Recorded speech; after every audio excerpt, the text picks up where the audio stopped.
ehk siis tuuri 251, panen salvestama. Jah.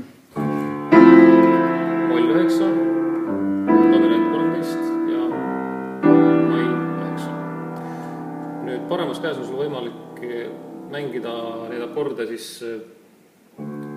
ütleme kaks põhilist varianti, kaks põhilist pööret on struktuurigas 3, 5, 7, 9 või 7, 9, 3, 5 D-moll 9.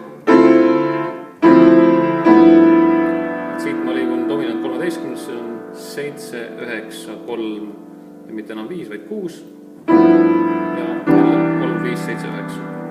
See teine variant 7, 9, 3, 5 3, 6, 7, 9 ja 7, 9, 3, 5. Sama asi on siis ka mollis, ma lahendan selle järgnevad molli. Molli puhul ma ei võta teisele astmele nagu 9. astet juurde. Sellepärast, et see 9. aste, kui sa vaatad praegu, me oleme C-mollis, läheb helistamist välja ja madalat 9 sinna panna ei saa. Ei kõla. Seega ma võtan ülemiseks heliks toonika. Nüüd on G7, kus on 7, madal 9, 3 ja kõrge 5. 3,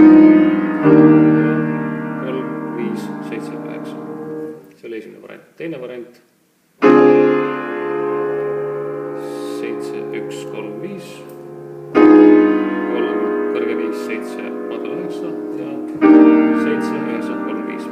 Kogu aeg pöidla alla jääb kas 7 või 3 kõikides akordides.